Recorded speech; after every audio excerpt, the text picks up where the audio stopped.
Halo YouTube, balik lagi di channel YP Motor. Di video ini kita akan melakukan pemasangan underbone e-making ES2 dan juga kutikan dari Bipro Racing di Yamaha New Jupiter MX. Oke, jangan kemana-mana, simak terus videonya. Sebelum ke motornya, terlebih dahulu kita lakukan perakitan underbone. Jadi ini adalah part-part yang akan teman-teman dapatkan ketika melakukan pembelian underbone e-making ES2. Di sini ada underbone kanan kiri, satu set spacer, kemudian as depan, pedal rem, footstep kanan kiri, kutikan untuk operan gigi, satu set satu set baut berbagai macam ukuran, dan juga bracket.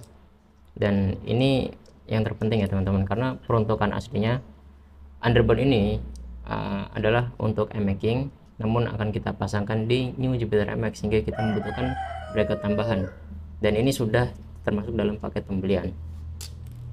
Nah, sedangkan untuk kutikan Bipro Racing, di sini teman-teman akan mendapatkan pedal untuk kutikan itu sendiri, pedal untuk operan gigi, kemudian ada bracketnya, dan juga satu set baut yang tinggal dipasangkan saja.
Ini gambaran ketika underbone sudah terakit.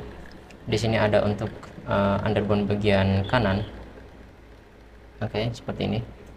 Bagian kanan untuk Untuk tempat master rem nanti ada di sini.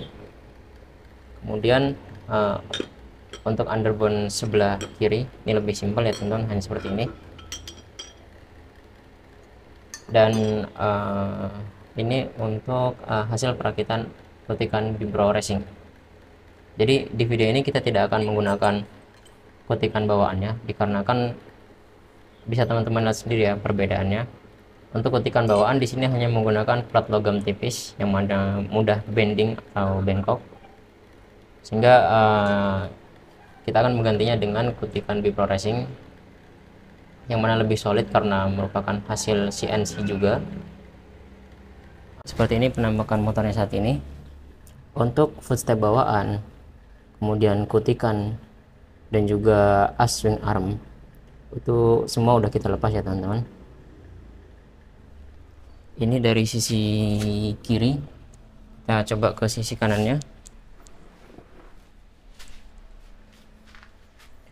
Nah, untuk sisi kanan di sini yang kita lepas yaitu kickstarternya. Oke, cukup. Kita lanjut ke pemasangan underbone-nya.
Oke, selesai sudah pemasangan underbone MX S2 di Yamaha New Jupiter MX.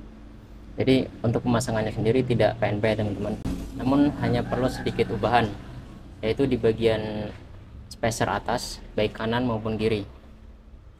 Untuk spacer atas bagian kiri dilakukan pembuatan setebal adaptor setebal bracket untuk underbone itu sendiri, sedangkan untuk spacer bagian kanan dilakukan pembuatan setebal bracket bawaan tadi plus pangkon knalpotnya. Jadi untuk ukuran tebal kecilnya bisa teman-teman sesuaikan sendiri, bisa teman-teman ukur sendiri.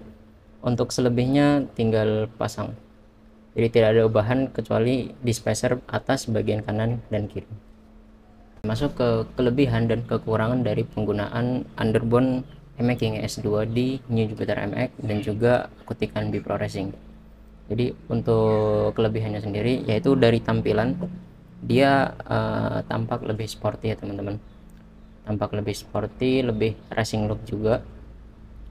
Kemudian untuk kelebihan lain yaitu lebih pede ketika membawa motor untuk cornering, dikarenakan ketika menggunakan full step standar yaitu dikhawatirkan akan terjadi gasruk saat cornering. Namun ketika teman-teman menggunakan underbone, hal itu tidak mungkin terjadi kecuali teman-teman crash. Nah, jadi ya dua itu tadi kekurangan dari penggunaan underbone MX S2. Sebenarnya tidak hanya merek ini, untuk merek lainnya. Yang pertama, ada beberapa part standar yang tidak bisa digunakan kecuali dilakukan modifikasi. Seperti contoh pada cover gear bawaan tidak akan bisa digunakan ketika teman-teman menggunakan underbone ini, dikarenakan akan mentok dengan underbone sebelah kiri. Jadi solusinya bisa menggunakan cover gear aftermarket yang dari akrilik, ataupun teman-teman bisa menggunakan standar dengan mencawak bagian-bagian tertentu. Untuk lebih jelasnya bisa dilihat di video saya. Selanjutnya, untuk kickstarter itu juga tidak bisa digunakan dikarenakan akan mentok dengan pedal rem bawaan dari underbone-nya. Ketika teman-teman memang membutuhkan kickstarter, teman-teman bisa mengakalinya dengan menggunakan kickstarter motor lain. Kalau tidak salah motor Bison itu bisa, karena dia lekuannya tidak akan terkena, lekuan dari kickstarter tidak akan terkena pedal rem. Atau teman-teman tetap bisa menggunakan kickstarter bawaan, hanya saja ketika teman-teman membutuhkan kickstarter, teman-teman ambil kickstarternya, pasang engkol, kemudian harus dicabut kembali karena kan dia tidak akan bisa melipat.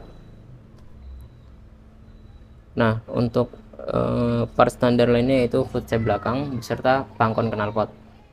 Jadi untuk dudukan footstep belakang dan juga pangkon knalpot itu kan digunakan untuk dudukan underbone, yang mana berarti footstep belakang beserta pangkon knalpot motor ini tidak lagi bisa digunakan. Jadi untuk pangkon knalpot sendiri teman-teman perlu menggantinya dengan merek-merek aftermarket. Oke, masuk ke kekurangan yang kedua, yaitu master rem itu jadi tidak sepakem sebelumnya, dikarenakan lengan gaya antara penggunaan pedal rem ini dengan footstep bawaan motor itu berbeda ya teman-teman. Jadi ketika menggunakan underbone, lengan gayanya lebih pendek, jadi untuk menghasilkan tonjokan yang sama di master rem, teman-teman perlu menginjak pedal rem lebih keras, yang mana akan berasa tidak pakem. Solusinya teman-teman bisa mengganti master remnya dengan diameter yang lebih besar, sehingga tidak perlu tonjokan yang keras untuk menghentikan ban belakang. Kemudian untuk kekurangan yang ketiga, sebenarnya ini relatif, karena banyak orang yang bilang ketika menggunakan underbone maka akan lebih pegal ketika berkendara. Nah, untuk saya yang tingginya 160, menurut saya penggunaan motor dalam jangka waktu yang panjang itu tidak menyebabkan pegal yang berlebihan ya teman-teman, karena kan ketika ini posisi ketika saya duduk di sini, ini kaki saya tidak terlalu menekuk ya, karena tinggi saya 160 dan menurut saya cukup nyaman untuk perjalanan jarak jauh. Dan ini bisa jadi berbeda untuk teman-teman yang memiliki tinggi lebih, dikarenakan ketika tinggi teman-teman lebih dari 160 maka posisi kaki teman-teman ini akan lebih menekuk daripada saya, dan itu yang menyebabkan pegal ketika berkendara untuk jarak yang jauh.